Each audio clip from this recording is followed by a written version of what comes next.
Boy Dila, sobrang napaiyak dahil naapektuhan na ang kanyang pamilya sa pangyayari. Sa nagawa ko po, ah, dahil po sa akin, parang sira pong kasanuan po.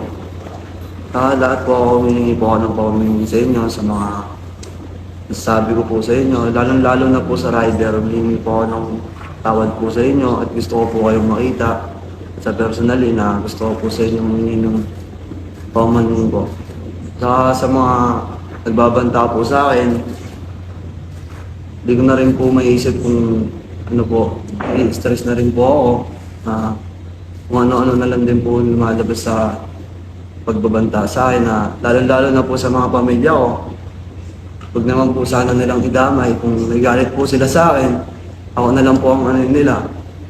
Dahil masakit din po kasi nadadamay po yung pamilya ko.